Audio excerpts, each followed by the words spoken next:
Bom, boa tarde. Vamos então dar continuidade ao seminário e hoje com o tema do campo à mesa, percursos da alimentação, a gente vai contar aí com o Marcelo Traude, nosso palestrante de hoje. Ele é professor do SENAC e escreve para, editor da revista de alimentação, que ele depois pode até falar um pouquinho, e tem sempre alguns artigos aí sobre a área. Então, ele vai falar um pouquinho sobre o tema e depois a gente abre um espaço para as dúvidas, tá bom? Obrigada. Bom dia. Oi. Eu não sei se eu sento, se eu fico de pé. Eu vou tentar de pé, tá? Que aí eu me mexo, que eu falo com a mão, com o pé. Bom, eu sou o Marcelo Traude, como ela falou, eu sou editor agora de uma revista científica sobre alimentação, que a gente está lançando no SENAC, agora na Prazeres da Mesa, que tem um enfoque multidisciplinar. Então a ideia é fazer com que a gente entenda o ato de se alimentar das diferentes formas possíveis, né, de entender esse ato. E aí a gente vai até discutir um pouco sobre isso, que aliás é como a gente abre essa nossa discussão. A ideia, quando a Fabiola me chamou para a gente vir aqui, é discutir um pouco esse percurso da alimentação de uma forma um pouco mais abrangente. Ou seja, entender este ato de se alimentar como um ato que tem uma série de desdobramentos. Então, não somente o que eu como, mas entender o porquê eu como e, principalmente, o que acontece quando eu como. Né? E esse o que acontece quando eu como pode ser visto de diferentes formas. Então a gente pode entender a gastronomia, né? E quando eu falei da revista, o enfoque é esse, né? É a gente entender as diferentes formas de pensar, né? Na gastronomia como um ato social, por exemplo. Né? Então a gente costuma comer com pessoas que a gente gosta. Muito difícil que você vai chegar para uma pessoa e falar assim, eu odeio essa pessoa, quer almoçar comigo? Né? Você normalmente chama alguém que você gosta, né? Ou que você está afim. Inclusive a alimentação tem uma relação com a sociabilização muito forte, né? Por exemplo, você vai conhecer a sua sogra pela primeira vez, aquele momento tenso normalmente. O que você leva? Um bombonzinho, um bolo que você fez, não é? E aí você já faz a sua melhor receita. Ou seja, o alimento faz parte muito, muito forte dessa relação social. O sentar à mesa, inclusive, é um dos atos que representa muito isso. Né? Independente de como é a mesa, independente de como você senta, independente de como é o prato, de como é o talher, de como você come, mas o sentar à mesa é um ato muito representativo, né, dessa relação social. Então, você está sentado à mesa com alguém, você, a princípio, está interagindo. Mesmo que tenha briga, tudo bem. Né? Que, aliás, acontece. Tanto é que quem nunca escutou essa frase? É só a gente sentar na mesa que a gente briga. Não é isso? Por quê? Porque é um dos poucos momentos em que a gente está junto. Né? E aí vem à tona o que é bom e o que é ruim, briga e acertos. Né? Então, é um ato social, ou seja, o comer é um ato social. Comer é um ato fisiológico. Né? A gente come porque precisa de energia, porque a gente precisa se alimentar para que a gente tenha energia mesmo para fazer as atividades que a gente precisa. E eu ainda brinco e falo, e o ser humano é uma máquina tão perfeita que funciona com qualquer combustível, né? Até Hot Pocket, meu Julamen, né? Então a gente é flex desde que Deus inventou a gente. Mas aí tem uma série de outras, né, consequências. Então, se alimentar bem ou se alimentar mal. Eu não vou falar de me alimentar bem porque eu não tenho a menor moral, como vocês podem ver. Né? Então eu vou dar outro enfoque no negócio. Posso entender a gastronomia como um ato filosófico, e esse é muito forte, tem sido cada vez mais discutido.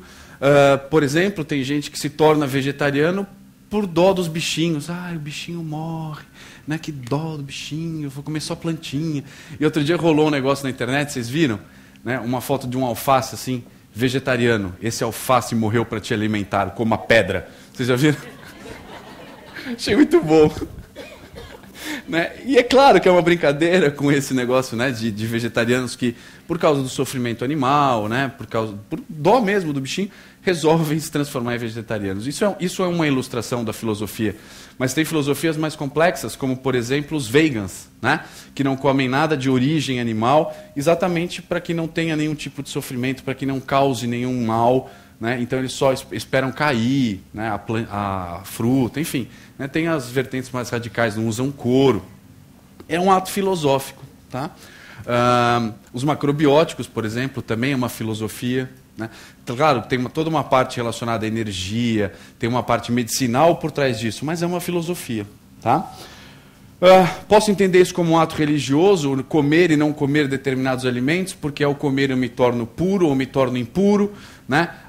Então, é o que eu costumo brincar, que assim, a gente externaliza aquilo que a gente internaliza.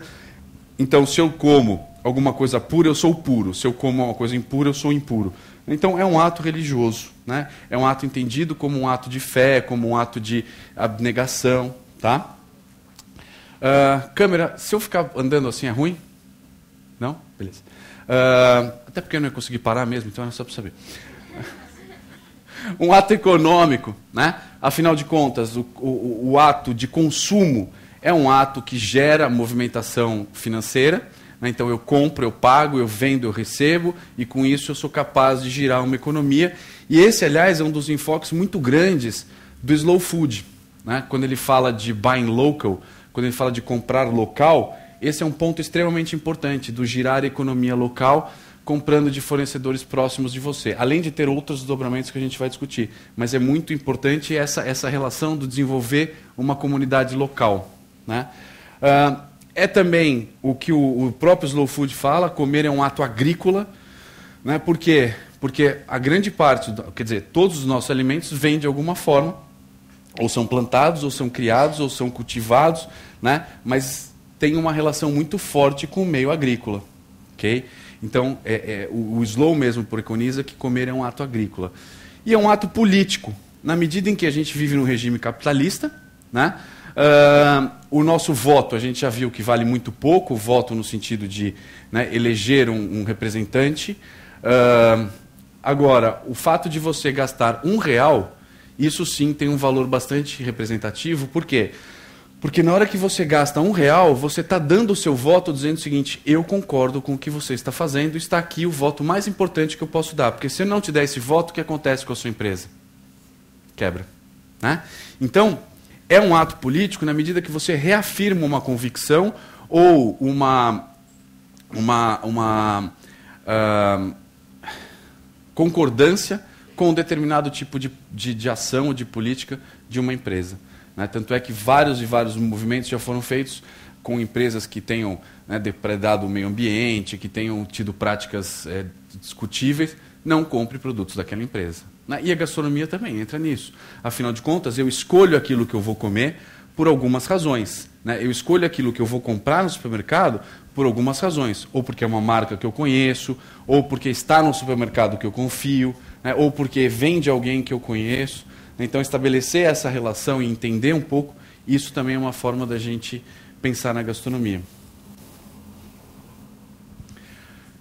Mas aí a gente para um pouco e fala, bom, o que está acontecendo nesse nosso mundo quando a gente fala de alimentação? Né? Então, se a gente vai entender esse percurso do campo à mesa, uma coisa é o campo, que a gente vai discutir mais para o final. Outra coisa é a ponta desse consumo que acontece aqui. Né? Quantos de nós já não viu alguma pessoa obesa? Eu não me encaro como obeso, tá? Não sei porque vocês riram.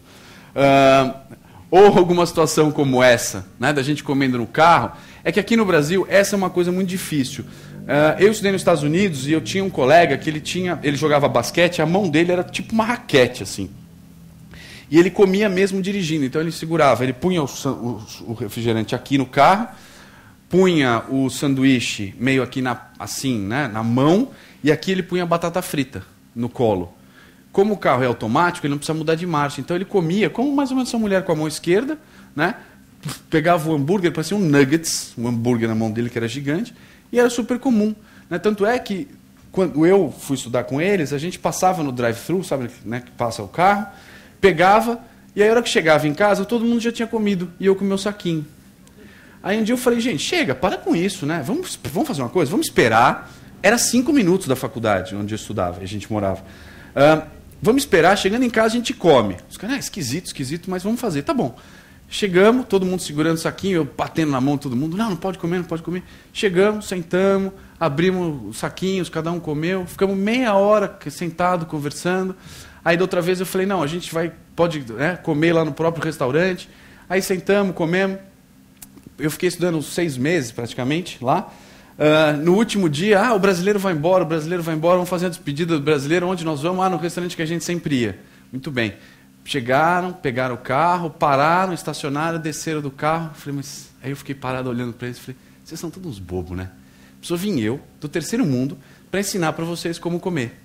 Porque eles nem tinham percebido, eles nem percebiam que eles faziam coisa assim. Né? Então, é um contexto social, é um contexto urbano, é um contexto de diversas coisas que influenciam um comportamento como esse. Assim como um comportamento como aquele que fez aquela criancinha se transformar numa criança que tem aqui 7, 8 anos, 9 no máximo, não dá para ter muita ideia, mas com uma idade como essa, com um peso como esse, essa criança, coitada, ela vai passar por muita dificuldade para que ela possa manter uma saúde adequada, ou para que ela possa ter uma relação muito boa em termos de relacionamento mesmo, de se relacionar com a comida de uma forma positiva. Então, isso a gente vive cada vez mais, porque o aumento da obesidade infantil no Brasil é um negócio assustador. Né? Mas o que tem acontecido com a gente? A gente tem visto um processo de urbanização. É você, a estagiária? Oi. É que eu vi ela lá, tem 2. Nossa, que chique. Um processo de urbanização acentuado, ou seja, o Brasil passou de 40% de população urbana há 40 anos atrás para hoje 80%, 80 e poucos por cento de população urbana. Ou seja, a gente dobrou a população nas cidades nos últimos 40 anos, o que é uma loucura se a gente pensar em termos de processo urbanístico. O que faz com que isso aconteça? Gente, faz com que a gente tenha preços de coisas assim. Um apartamento em São Paulo de 40 metros quadrados vendido a quase 600 mil reais. Quase 12 mil reais o metro quadrado. Você fala, gente, que loucura um negócio desse. Né? Por quê? Porque o metro quadrado na cidade começa a ficar muito caro. Né? Os governos não têm condição de oferecer transporte. Enfim, pressão por resultados. Então, eu tenho visto alunos meus que se formam e já vão fazer pós-graduação na sequência. Né? Se pensasse há 20, 30 anos atrás, eventualmente alguém fazia pós-graduação, né? Fazia uma segunda faculdade, que era uma coisa mais normal até do que fazer uma pós-graduação. Porque a gente recebe influências, né? Porque a gente recebe uma série de pressões que fazem com que a gente precise cada vez mais estar mais apto, mais preparado. Isso faz com que a gente dedique parte do nosso tempo cada vez maior, ou para o trabalho, ou para tarefas que nos deem algum resultado. Né? E aí a gente lembra que o Domênico De Masi fala do ócio criativo. Né? Quantos de nós já não chegou no final do dia exausto, que fala, o que aconteceu comigo? Parece que um caminhão me atropelou. E atropelou mesmo. Né? Um caminhão no sentido figurado de coisas que você tinha que fazer e de pressão que você tinha, que o dia não cabe mais em 24 horas. Né? Tem amigo meu que brinca, que fala que quer um Deus que tenha 26 horas, 28 horas o dia. Né? Por quê? Porque a gente vive um cotidiano e um ritmo de vida tão maluco, né, que a gente muitas vezes se sente assim, se sente pressionado. A relação em tecnologia e tempo livre, que é uma mais maluca possível, né, porque a gente fala, a tecnologia vai ajudar, a gente vai ter tempo para fazer as coisas. Tem nada. Né? Você tem tempo para ficar cada vez mais olhando o e-mail. Quantos de nós pegam um negocinho desse e fica toda hora assim? Tanto é que tem uma propaganda super legal agora, que é desconecte para se conectar. Vocês já viram? É muito legal. Aparece um japonês, eu não sei de onde é exatamente, mas é um contexto de orientais. E toda hora ele no celular. Então a filhinha brincando e ele no celular, ele andando na praia e né, aparentemente a esposa no celular, e de repente a filhinha vai sumindo e ele no celular. De repente ele está andando na praia, a mulher que estava do lado dele some, ou seja, representando que aquilo tudo que tinha em volta dele estava acabando.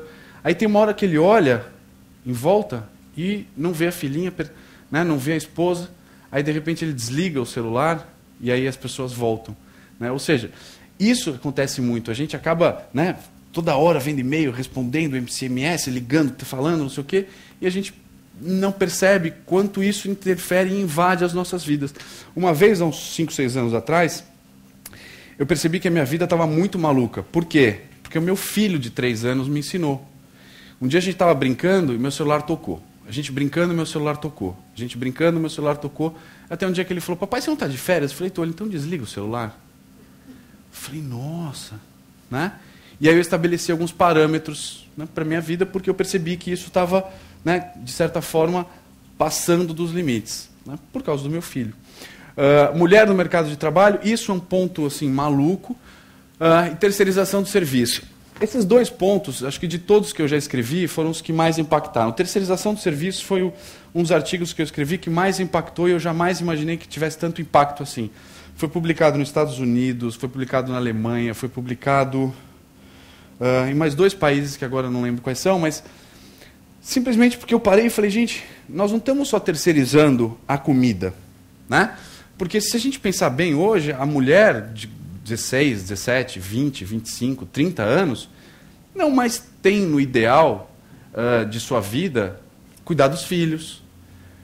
Se você perguntar, a grande maioria não sabe cozinhar. Né? E se eu perguntasse para minha avó, numa classe de mulheres de 15 a 18 anos, quem sabe cozinhar, todas iam levantar a mão e iam rolar a maior briga para quem tinha a melhor receita. Né?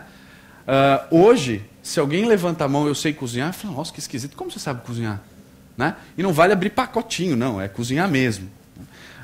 Então, a mulher mudou muito. Né? E com essa mudança, não só da mulher, né, mas a mudança social na qual a mulher se encaixa, a gente tem uma série de desdobramentos em relação a isso que a gente vai discutir um pouco quais são.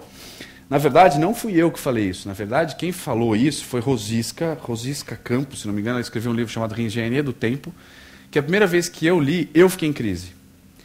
Porque se um homem tivesse escrito isso, ele seria queimado numa fogueira de sutiãs em praça pública. Verdade. Olha o que ela escreveu. A mulher conquistou um espaço de trabalho reconhecido e remunerado. É verdade, não é? Alguém já viu uma Veja com a dona de casa do ano? Não viu. Ou então, o marido chegar em casa e falar, querida, parabéns, você ganhou bônus esse ano, você economizou em materiais de limpeza, você vai ganhar uma viagem para Nova York.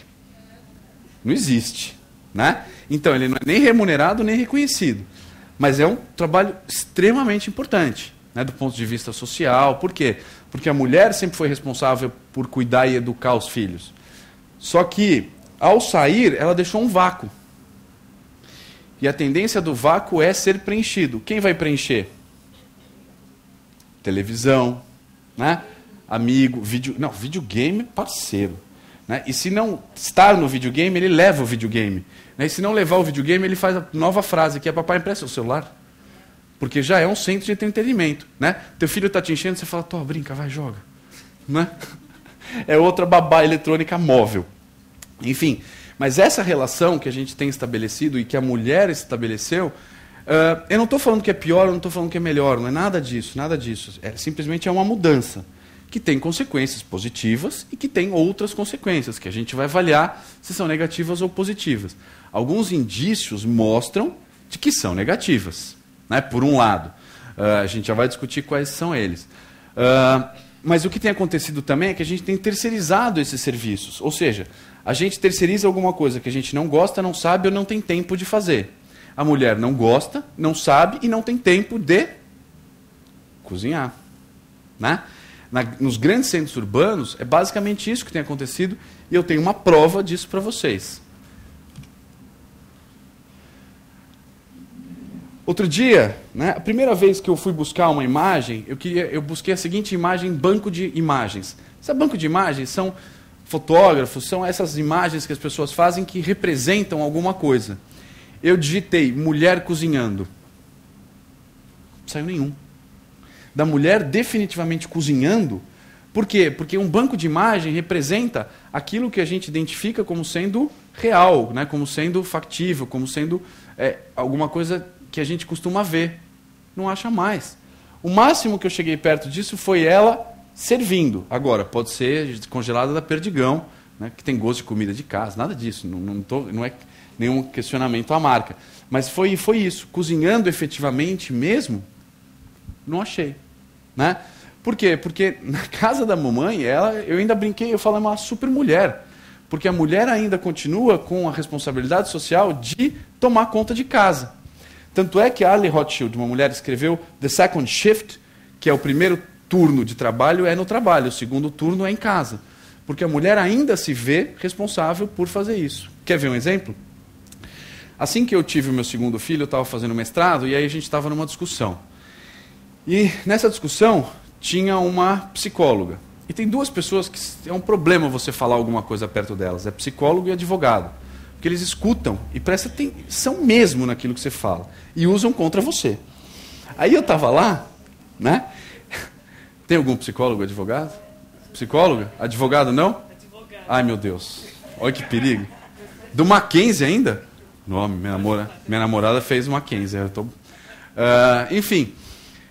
Aí eu estava lá falando, não, porque eu sou um marido super legal, porque eu ajudo a minha esposa, porque eu faço isso, porque eu faço aquilo, porque eu vou, porque eu levo meu filho, porque eu cozinho, porque eu não sei o quê, eu estou sempre ajudando a minha esposa. Ah, beleza. Terminei de falar, a psicóloga falou, puxa, Traudy, que legal, né? Realmente a gente percebe que você é um cara, né, participativo, etc. Mas toda vez que você falou sobre o que você faz, você usou a palavra ajuda. Se você usou a palavra ajuda, é porque inconscientemente você acha que a tarefa e a obrigação é dela. Olha que doido. E eu todo moderno, tomei. Burrão. Eu já pensei em pintar o cabelo, mas não sei, não acho que vai adiantar. Loiro, a vida é mais desafiadora para nós. Né? E aí uma pergunta é, até que ponto a gente consegue mudar os nossos hábitos, né? Até que ponto a gente consegue parar de fazer isso? E até que ponto o comer é negativo num sentido ou num contexto como esse? Né? Será que comer na frente do computador é tão ruim? Talvez sim, talvez não, mas de maneira geral a gente entende que sim. Por quê? As nutricionistas... Cadê nutricionistas? Ah, eu adoro nutricionista, eu sou cozinheiro. Você sabe que cozinheiro adora nutricionista. Frita, grelhada, assada, pouco óleo.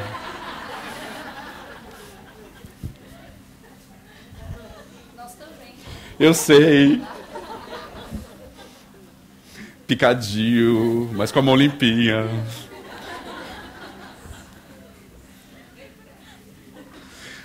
Enfim. Até esqueci o que eu estava falando. Ah, então, será que é? Então, as nutricionistas dizem que sim, que é ruim. Por quê? Porque você não presta atenção naquilo que você está comendo, né? Que você não mastiga direito, ou seja, você acaba comendo muito mais do que você comeria. Tem uma expressão em inglês que chama picky eaters, que é aquela pessoa que vai, senta, come, levanta, come mais um pouquinho, que a gente acaba comendo muito mais, né? E o fato de estar na televisão ajuda pra caramba isso. Enfim, né? É um contexto que socialmente já é super aceito, não é? Tanto é que tem várias empresas de restaurante, ou restaurantes que têm kits de delivery, que já pensam como é que vai deixar isso na mesinha do escritório. Então, o próprio kit de embalagem abre, já vira um joguinho americano, que você encaixa o copinho, encaixa não sei o quê. Sensacional. Né? De design pensando nisso, por quê? Porque a grande parte vai pedir para comer no restaurante. Tá? E aí a gente fica pensando assim, pô, dá uma paradinha, né? Vamos entender um pouco melhor, né? Com tanta coisa para fazer, acho mais fácil pedir o delivery, não é? Porque afinal de contas a gente chega em casa. Há uns 10 anos atrás a ABI, a Associação Brasileira da Indústria de Alimentação, soltou uma perspectiva que dizia o seguinte, uma pesquisa que dizia o seguinte: 2/3 das refeições são compradas nos grandes centros urbanos, são compradas fora de casa. Eu já há algum tempo estava falando que era mentira isso. E há pouco tempo atrás saiu uma outra pesquisa, eu juro que eu não lembro a fonte, mas que dizia que 87% das refeições hoje são compradas fora de casa. E essa eu acredito. Quer ver um exemplo? Eu não sei, eu já vi isso em outras cidades, mas São Paulo isso é muito... Eu não sei quantos de vocês vão muito para São Paulo, mas quando vocês forem, reparem no seguinte. De manhã, em qualquer ponto de ônibus, ou qualquer saída de metrô, ou qualquer saída de estação de trem, tem uma barraquinha de café da manhã, e cada vez maior, cada vez mais profissionais. Para vocês terem uma ideia, agora eles já têm até divisão de produtos. Um vende café, leite, pão de queijo, o outro vende suco espremido na hora, feito na hora para você, numas garrafinhas. E as adaptações que eles fazem, eles têm uns transformadores que os caras põem. Sensacional. Né? Perfeito. Então significa que, veja só, das refeições estruturadas que a gente costumava comprar ou consumir fora de casa, almoço e jantar. Né? praticamente sobrava o café da manhã. Com esse tanto de barraquinha, ou mais, o McDonald's, eu não tenho nada contra a marca, não é nada disso, nenhuma, né? Mas o McDonald's tem café da manhã. Eles podem ter todos os defeitos do mundo, mas os caras sabem identificar uma oportunidade de mercado, né? E vai além disso, eles oferecem o café de graça. Isso é mais maluco ainda.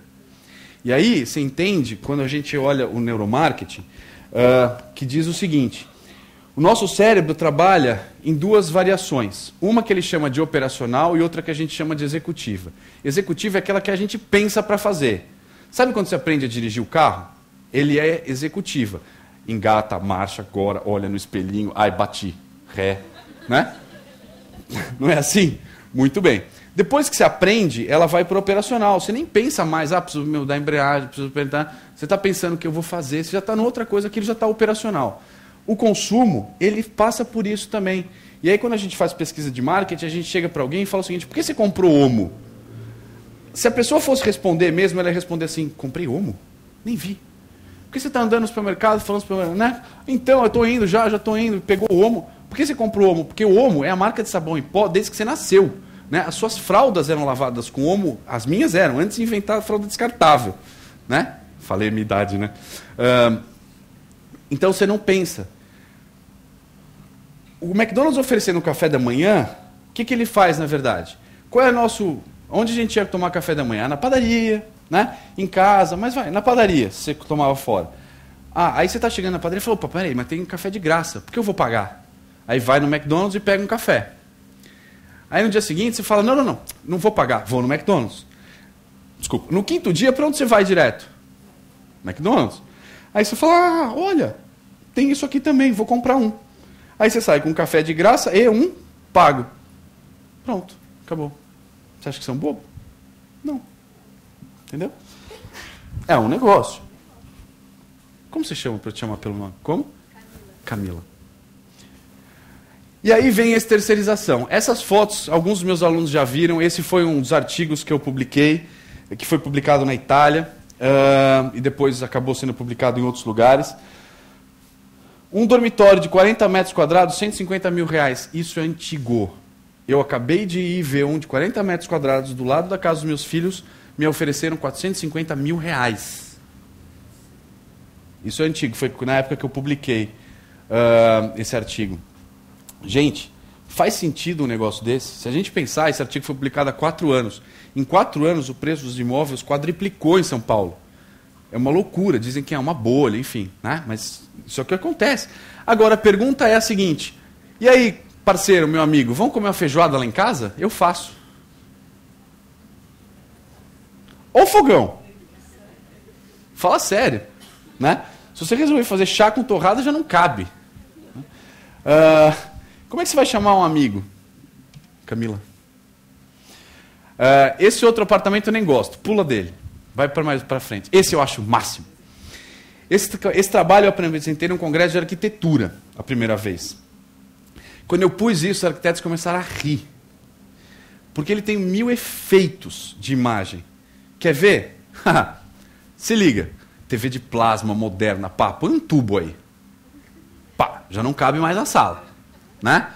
Segundo, eu quero convidar o lazarento que fez essa foto para sentar naquela mesinha ali, naquela cadeira do canto.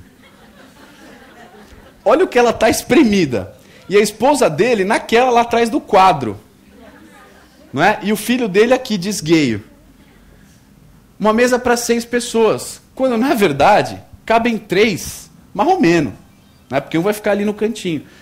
Cabem 3 para que possa continuar com essa configuração. Porque senão vai ter que vir para cá, essa mesinha sai, esse sofá sai. Então, na verdade, eles fazem ali uma sala com 2 ambientes. Que, na verdade, no fundo, cabe ninguém. Né? Por que eu estou falando isso? Porque a gente acaba terceirizando, inclusive, os espaços de comer. Né? Hoje, se você vai fazer um jantar de aniversário, você chega para um amigo seu e fala o seguinte: eu quero comemorar meu aniversário, vamos jantar? Próxima pergunta dele qual é? Onde? Nem passa mais pelo raciocínio da gente, fala assim: vai ser na sua casa? Né? Aí tem uma série de outras relações, que assim, A gente tem vivido relações cada vez mais pontuais, então para ir na casa de alguém é cada vez mais difícil, né? Tanto operacionalmente, porque depois você sai, deixa bagunça, ninguém quer. Porque um dos pontos que a gente tem sentido muito com relação a esse processo de urbanização acelerado é que a gente consome praticidade. Camila? Esse é um exemplo disso. Lembra, quando eu era moleque, era isso que tinha de geladeira. Estou falando meia idade, né? Tenho 40, não parece, né? No corpinho de 20. Calma, 20 quilos a mais. Não era assim a geladeira? Essa geladeira tinha um congelador que cabiam 3 coisas. Que desde que o mundo foi inventado tem quibe congelado. Alguém pode me explicar porque foi a primeira coisa a ser congelada? Quibe congelado, cabia aquelas barrinhas de sorvete da Kibon, lembra? Delícia, né? Aquele tijolinho. E aquela forma de gelo assassina, lembra? Aquela pá! Assim, não é? Fala sério, o cara, foi o mesmo cara que inventou a guilhotina que fez. Só que essa era a guilhotina para dedos. Só que aí no Brasil eles adaptaram. Não é? Aí, quando eu fiz uns 12, 15 anos, Camila, inventaram essa, né? Aí chegou uma geladeira nova em casa, pá, com um congelador maior, mas ainda chamava congelador. Não é isso? Aí, naquele congelador já cabia uma das grandes novidades do mercado, o nuggets. Lembram? E não tinha assado, nuggets assado, não. Era frito mesmo na gordura, delícia.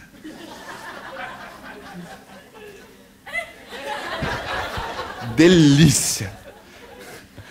Aí, verdade. Aí casei, pá, agora, né? Recentemente eu fui comprar a minha nova geladeira.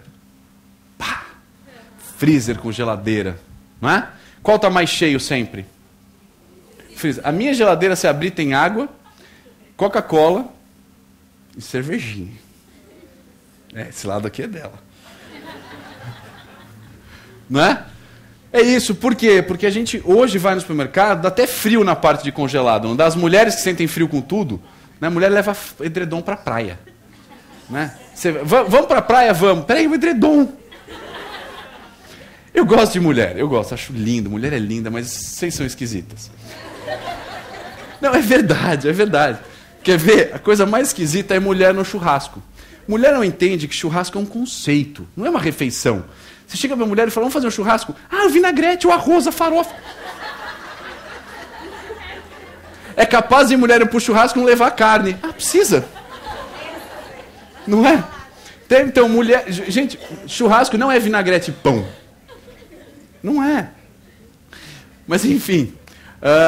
então, vocês sentem frio no supermercado, daquela área de congelados, de tanta coisa que tem. Né? Porque tem tudo, se você quiser, tem tudo congelado. Então, se a gente for, né, dar um resumo do que tem acontecido, são esses 3 fatos. Esses 3 fatos têm feito com que a gente tenha mudado muito, não só o que a gente come, mas a relação que a gente tem com a comida. E esse é o ponto que a gente vai começar a discutir daqui para frente. Ou seja, a relação que a gente tem estabelecido com a comida e com o ato de comer tem mudado pra caramba. O ato de comer sempre foi, na história da humanidade, um ato super importante, super cheio de representação, de simbologia, né? Até o lugar em que senta a mesa tinha a sua representação. O pai era na cabeceira, não era? A mãe do lado. Sempre teve essa relação. Hoje, para começar, tem lugar que não tem mais mesa, né? As cozinhas hoje, modernas, práticas, não sei o quê, não tem mais mesa. Né? Então, todas essas relações sociais mudaram muito. Isso muda, inclusive, aquela ilustraçãozinha ali, mudança no contexto da família. Família, que era pai, mãe e filhos, hoje é pai, pai e filhos, mãe, mãe e filhos, mãe, mãe, pai, tio, amigo, aquele cara que a gente não sabe bem quem é, não sempre dorme aqui, né? Outro dia eu vi uma definição ótima. Família é um grupo de pessoas que divide a chave da mesma casa. Achei sensacional. Eu falei, essa é uma definição contemporânea super, super bem posicionada. É isso, né? Então, isso é uma família. A relação de tempo é muito louca. A relação de tempo que a gente tem estabelecido com o comer é cada vez mais complicada. Na minha dissertação de mestrado, eu fiz o que a gente chama de diário de tempo. Tá? De maneira geral, o que a gente pôde identificar foi o seguinte: numa cidade como São Paulo, a pessoa tem de tempo livre, tempo liberado, ou seja, aquilo que ela escolhe fazer com o tempo, 1h30 do seu dia. Gente, sabe por quê? Muito simples. Comer 8 horas, trabalhar 8 horas. Quem trabalha 8 horas, não levanta a mão que você é demitido. Você trabalha muito mais. Né? Trabalhar 8 horas é brincadeira. Mais 1h30, 2 horas para atividades fisiológicas, 16, 18. Tá? Mais 3 horas, de maneira geral, para deslocamento. E 1 hora de outras atividades gerais. Sobra 2 horas do seu dia para você fazer o que você quer. Fala sério. Por isso que uma pessoa no interior, né, tem uma qualidade de vida um pouco melhor. Porque a gente ganha de volta 2 horas, ou 1h30 que seja. Imagina você ganhar 1h30 do seu dia. Nossa, o que eu faço com ele? Você nem vai saber. Né? E isso faz com que a gente realmente tenha uma relação muito diferente com a comida. Porque comer perde tempo, cozinhar dá trabalho. Né? Gente, o dia que eu vi, não tenho nada contra a marca, não é nada disso, mas o dia que eu vi feijão de caixinha cozido pronto, falei, gente, a batata assou total. Porque, veja só, uma das coisas mais simples ever é fazer feijão. Né? Põe água e tampa a panela. Vai tomar banho, na hora que você voltar está pronto. Mas assim, tudo bem, vai ficar feijão gostinho da minha esposa. Mas, ex-esposa, por isso que é ex-esposa. Não, gordinho precisa comer bem, não adianta. E aí, você tem um feijão agora prontinho, numa caixinha. Imagina a minha avó ver um feijão desse. Ela vai falar, não sirvo, isso é um absurdo. Ela ia ficar revoltada, ela ia querer chamar o gerente do supermercado para bater nele, alguma coisa assim. E isso se dá também por causa dessa relação de urbanização, né? Esse processo de urbanização que a gente teve. Isso fez com que a gente tenha mudado bastante. Não só isso, né? Mas se a gente começa a pensar no que é essa relação do campo até a gente sentar para comer... Camila? Pula. Pula. Pula. Show. Essa é uma pergunta que eu respondi no Face outro dia. Sabe o Facebook? Sabe? Eu tenho, pode me adicionar.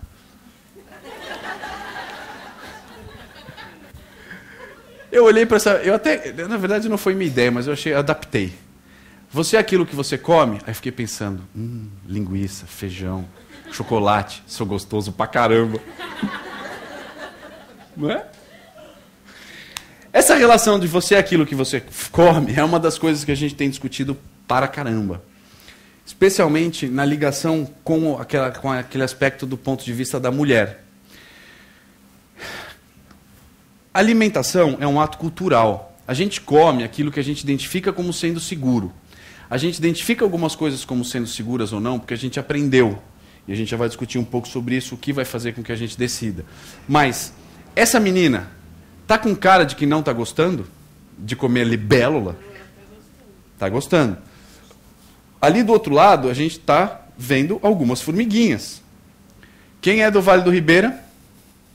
Ou quem já foi no Vale do Ribeira? Explica para eles o que é isso. Isso. Também conhecida como tanajura ou içá. Né? Mas a gente não se identifica com isso. Por que a gente não se identifica com isso? Porque não faz parte daquilo que a gente come normalmente. Né? Quem viu aquele filme Estômago? Pouca gente. Então, vocês saiam daqui hoje. E, aliás, eu vou falar de vários filmes. Saiam daqui hoje e vão assistir o filme Estômago. É um filme brasileiro que ganhou 350 mil prêmios. Ele é sensacional. Ele é muito legal. E tem uma hora lá que rola um negócio com uma formiga. Enfim, comer formiga, se a gente pensasse do ponto de vista nutricional, seria ótimo. Porque nutricionistas extremamente proteico. Não é? Beleza. Só que, culturalmente, é uma coisa que gera uma certa repulsa. Não é? Por quê? Porque não aprendemos ou porque não entendemos este alimento como um alimento seguro. Certo? Porque não faz parte da nossa rotina. Só que, por incrível que pareça, né, essa é uma das formas que a gente vai olhar a alimentação e vai escolher aquilo que eu como. Isso é uma matriz que chama matriz de Kahn. É uma matriz que eu achei uma vez num livro que não tinha nada, na verdade, nada a ver. Ele falava sobre comportamento de consumo na indústria da alimentação, mas eu achei essa matriz tão legal e uma das matrizes mais simples da gente entender. Fator educacional, né, ali está escrito preferência alimentar, mas eu nem chamo mais de preferência, eu tenho achado mais interessante chamar isso de referência alimentar, porque a gente cria uma referência. Né? A preferência ela tem um caráter muito pontual. Né? Hoje eu prefiro determinado alimento, mas aquilo que eu entendo como alimento, que é o que eu chamo de referência, é um pouco mais amplo. Né? Então, por exemplo, o fator educacional é eu aprendo a comer aquilo que minha mãe ensina. Depois, né, que eu cuspo pela primeira vez a sopa de fígado com beterraba, né, e aí eu descubro o cheeseburger, aí eu, né, tomo as minhas decisões. Mas até então eu tomei muita sopa de beterraba com fígado que a mamãe fez pra gente com muito carinho. Não é? Sim. Eu sei. Depois, cultura, religião e fatores regionais interferem naquilo que eu vou comer. Fatores intrínsecos, tipo a preparação dos alimentos. Bom, vocês do SESC sabem muito bem disso. Quer ver um dia que mulher reclama que tem comida? Porque mulher adora peito de frango, grelhadinho, com salada, não é? Adora. Quer ver mulher reclamar? Põe frango ensopado. Porque fica pelanquinha assim, ó. Ela fala, ai, frango ensopado, não tem outra coisa. Não sei por quê. Vocês têm essas reclamações? Não? Não? Você gosta? Não, não gosto. Então. Então, tá vendo? É isso. Por quê? Eu não sei porque se é por causa da pelanca a mulher fala, será que eu vou ficar igual? Não sei. Né? Eu não sei o que é. Rola uma rejeição forte. Mas enfim, tem jeito, tem coisas que você gosta. Eu gosto de frango ensopado, mas não gosto de frito, gosto de frango não sei o quê, não gosto assim, gosto assado. Publicidade, então, por exemplo, a gente aprendeu que comer quinua faz bem. Gente, só por Deus comer quinua. Alguém já comeu quinua? Não, e continuou comendo sem gorfar no primeiro garfada? Porque o nosso negócio é gorfante mesmo. Não, é gorfo puro. É horrível. Né? Fator biológico ou fisiológico, é claro que dependendo, né, da época da sua vida, você tem uma capacidade de digestão e deglutição diferente, né? Tanto na infância quanto na terceira idade, ou seja, isso vai mudando ao longo do tempo. E isso vai fazendo com que você tenha uma ou outra, aí sim, preferência. Fator pessoal, tipo, nossa, hoje eu estou, né, como diriam meus alunos, nossa, hoje eu estou na vibe do Mac, ou eu estou na pegada do hambúrguer. Né? Ou seja, hoje eu estou afim de comer alguma coisa. Tem, às vezes dá isso. Né? E o fator socioeconômico, estado social, sim. Né? Eu falo assim, pois é, hoje de manhã eu comi caviar, tomei champanhe. Né? Você vai falar, além de ser fresco, você é bêbado. Né? Porque, né? Mas tem essa relação que a gente estabelece com o poder comprar determinado tipo de alimento. Tá? E aí, só para a gente ter uma ideia, eu gosto muito desse livro, chama Hungry Planet, do Menzel. É muito legal, né? Eu gosto pra caramba, meus alunos já viram isso, porque eu uso isso em diferentes contextos, dá pra gente fazer diversas análises dessas fotos. Esse cara tem vários livros, ele tem livros sobre casas, então ele vai e fotografa como são as casas típicas, e aqui ele saiu fotografando diversas famílias ao longo do mundo, e registrou quanto elas gastam, e só com a foto dá pra gente fazer trocentas mil análises. Né? Essa é uma família alemã, olha só a quantidade de carne, de embutido e de cervejas que eles têm. Né? Além de pão e legumes, tá? E além de diversos produtos industrializados. Eu também tenho. Não, vou estourar o tempo. Estou brincando, eu vou. Essa é a família italiana. Olha só a quantidade de pães que eles têm. Já tem também bastante verdura. Né? A família é uma outra composição também. Mas isso começa a mostrar essas referências, essas preferências alimentares, o que elas escolhem comer e como elas comem, porque essas são famílias típicas também. Essa é muito triste. Né? O desafio é, ache uma proteína. Não existe. Né? Não tem. Essa é a quantidade de alimentos que eles têm por um determinado período, eu acho que é uma semana, não lembro exatamente quanto é. É uma semana, né? Olha ali atrás, que são os galões de água, que é como eles têm água. Né? Não tem outro tipo. Essa é uma família do Egito. Olha só a inversão de produtos industrializados. Aqui é praticamente tudo in natura. Né? Nenhuma embalagem praticamente. Está vendo? O que tem são um ou outros temperinhos industrializados. Olha a quantidade de refrigerantes comparado com a da Alemanha, por exemplo. Né? E olha o tamanho da família. E aí, o show de consumo, né? O show de processo de industrialização, Desafio é, ache um produto sem embalagem. Nem o tomate, porque o tomate parece aqueles negócios de plástico que você abre e tem um tomate dentro, né? Porque é tão... A cor é um negócio tão... né? Até o alface parece que pintou, né? Com marca-texto, de tão verde que é.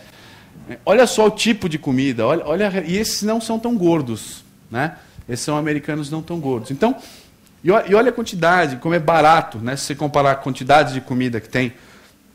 Tá? Olha o tamanho dos litros de leite. Eles compram aqueles gallons, que são 3 litros e 600, né? Quase 4 litros de leite. É um negócio fenomenal. Tá? E aí a gente estabelece essa relação cultural do que eu como. Né? Cavalo marinho é uma coisa que eu nunca imaginei que a gente comesse. Mas a gente acaba comendo. É que aqui não dá para ver, mas tem algumas coisas, algumas fotos que eu trouxe do Brasil. Isso aqui é uma bike açougue que eu vi no Macapá. Meio-dia. Juro, verdade. Na frente do mercado. Aí você fala, não, beleza, tudo bem, na frente do mercado, aí você entra no mercado, é igual. A única diferença é que não tem bicicleta, mas refrigeração zero. Zero refrigeração. Ali embaixo, a gente não se identifica nada com isso, mas aquilo ali é a pasta da maniçoba. Né? Eu sei que alguns acharam que era detrito de vaca, porque parece. Né?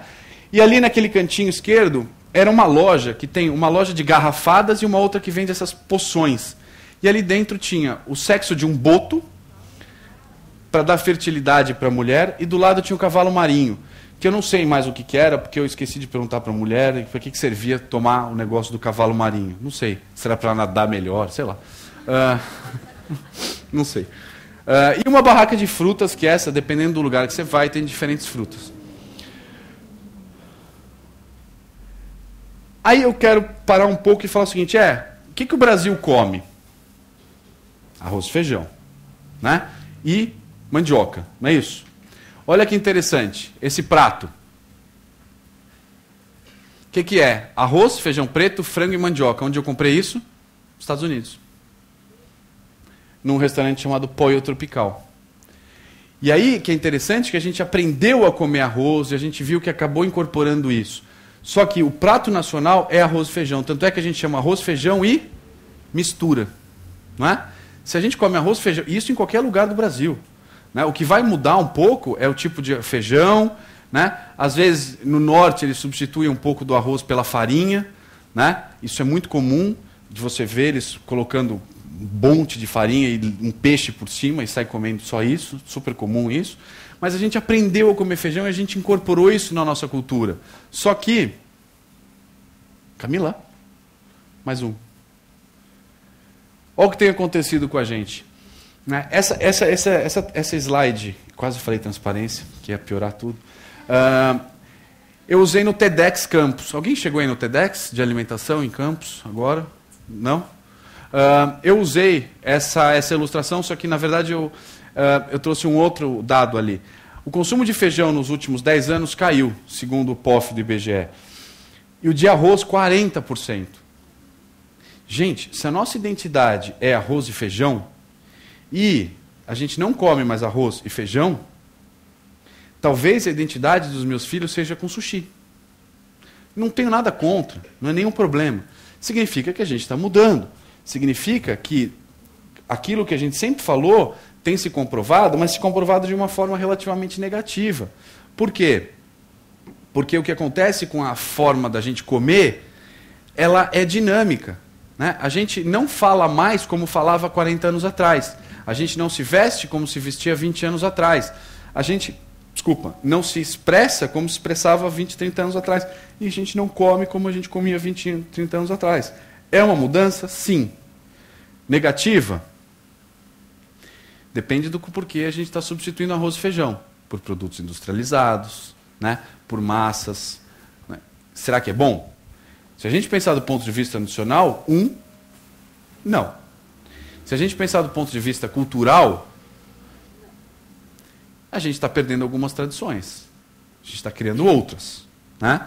Mas a gente está perdendo aquilo que sempre foi, ou que durante muitos anos foi nossa identidade. Tá? O local e global é uma discussão que eu vou pular, eu vou passar rápido um pouco. Né? Posso passar? Essa já tinha discutido. Eu trouxe de novo aqui. Vai de novo. Isso é muito comum, a gente tem incorporado elementos, né, e uma marca como o McDonald's faz muito isso.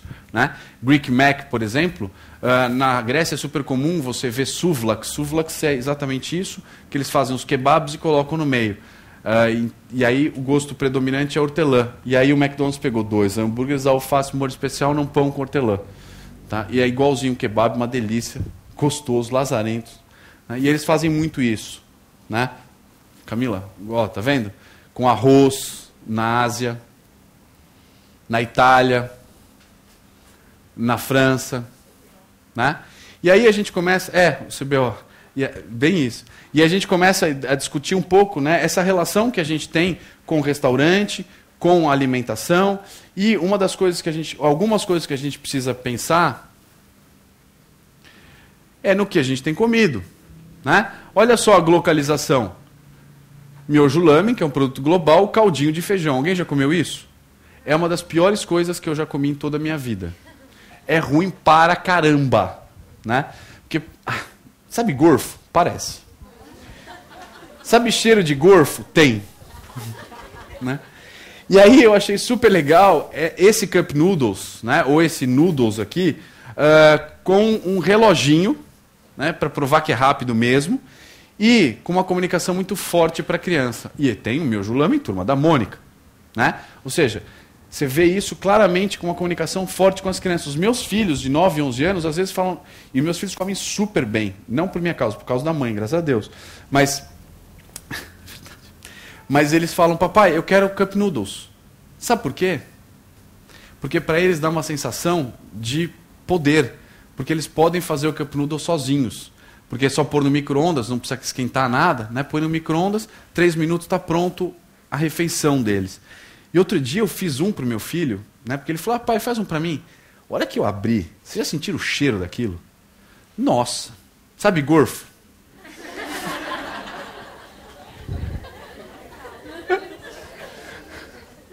Né? Comfort food é uma discussão que eu vou pular, porque a gente, né, vai por outro... Enfim, pula. Volta. Meu filho, meus filhos. Pula. Pula. Essa é uma das relações muito interessantes, que é o do slow food.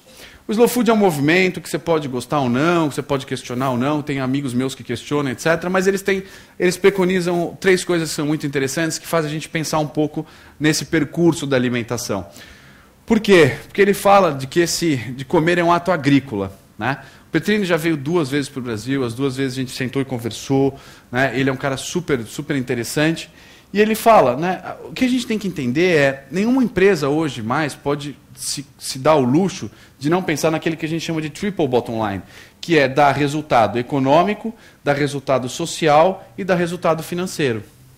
Né? Desculpa, econômico, ambiental e social. Okay? Então, o triple bottom line passa um pouco por esse alimento limpo, bom e justo. Ou seja, além da gente comer, a gente tem que pensar naquilo que a gente está comendo e no que a gente vai deixar depois de comer. Eu ia passar um filminho, mas pula. Desculpa. Alimento bom, né, que é essa relação do fresco, que é a relação, né, da segurança que você vai ter de que você está comendo um alimento que seguiu, né, e que respeitou um certo ciclo natural. Um dos principais problemas que a gente tem é que a gente está desrespeitando os ciclos naturais. Cara, morango em janeiro não faz sentido. Né? E para a gente conseguir produzir esse tipo de coisa, a gente cria um estresse, né, em todo o sistema produtivo de adubar, de criar estufas, de fazer não sei o quê, para que a gente consiga ter um morango com gosto d'água, que é praticamente o 5º estado da água, porque o 4º é chuchu. Né? É verdade. O 5º estado da água que é morango em janeiro. Né? Já comeram morango em janeiro? Não tem gosto de nada. Tá? Nem para suco dá, porque... então esse é o conceito do alimento bom.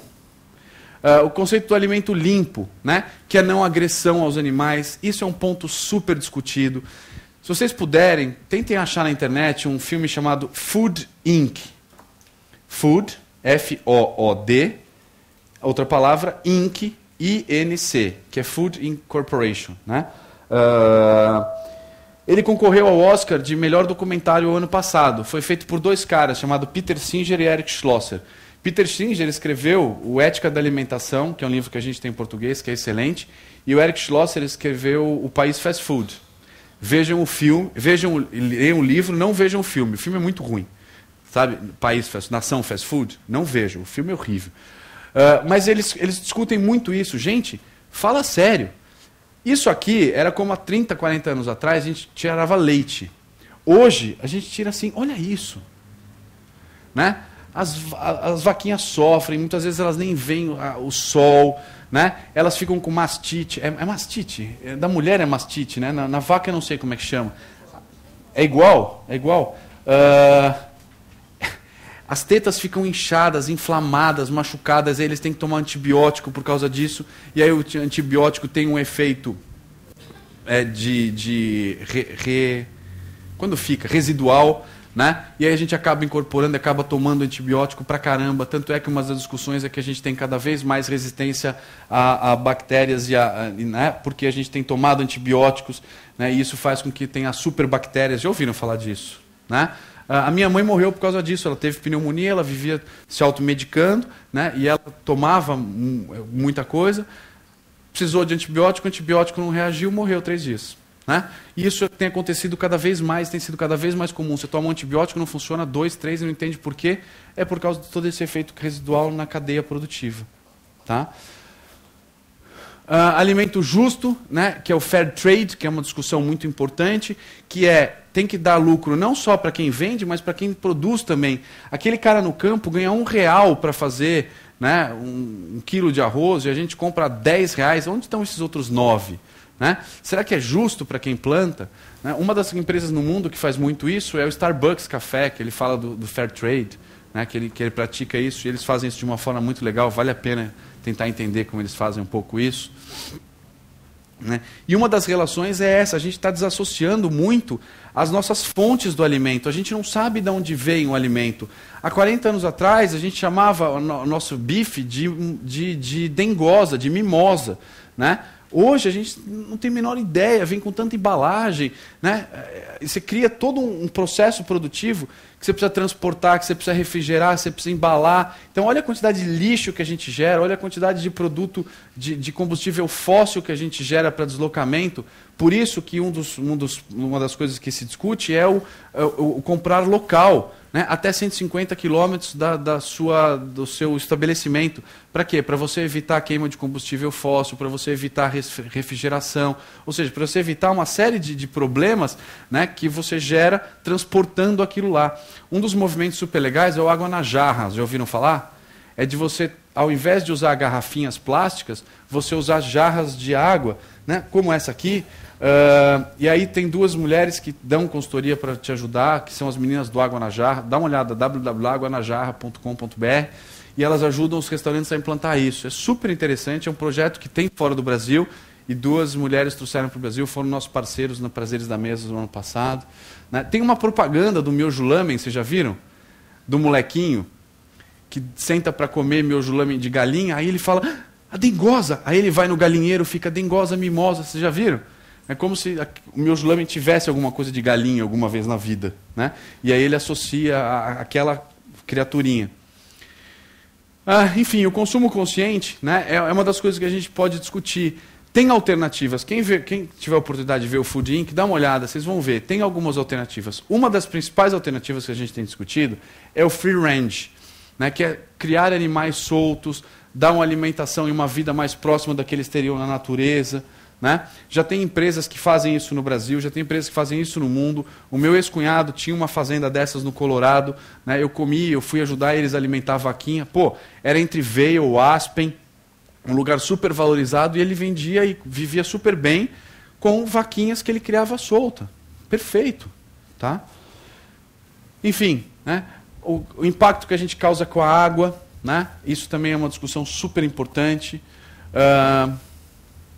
Detrito, que é o lixo, o que a gente tem feito com isso. Quanto mais embalagem, mais transporte, mais lixo a gente gera. Tá? Enfim, um dos movimentos é esse da Arca do Gosto, que é valorizar produtos locais. Por quê? Porque estabelece uma relação também com a cultura local. Alguém de vocês já ouviu falar Vira. De algum desses, aratu, que é um caranguejinho que tem em Santa Catarina, já ouviram falar? É um dos patrimônios culturais brasileiros identificados pela Arca do Gosto, que é do Slow Food. Arroz vermelho, vocês já viram? Agora está começando a aparecer nos supermercados. Por quê? Porque o Slow Food fez um trabalho para que ele fosse valorizado, para que os produtores que produzem esse tipo de arroz tivessem uma relação de fair trade. Né? E agora ele está começando a aparecer, graças a Deus, porque era um arroz super tradicional na cultura brasileira que sumiu, que desapareceu. Se vocês tiverem um tempo, dá uma olhada, TEDx Campus, TEDx Campus, e dá uma olhada na Laura, numa fala, na minha, que foi super legal, e na da Laura, que é uma mulher, uma produtora de produtos orgânicos em Santo Antônio do Pinhal. Ela e o marido dela fazem resgate de sementes. Então eles plantam sementes de produtos que estão desaparecendo para manter uma memória viva biológica. Tá? Babaçu, berbigão, bergamota, manteiguinha, cagaita. Meus filhos adoram essa fruta, só para falar o nome dela. Né? Mas, enfim, cambuci. Cambuci é outro, né? Na Serra da Mata Atlântica que dá. Né? É super nosso. Enfim.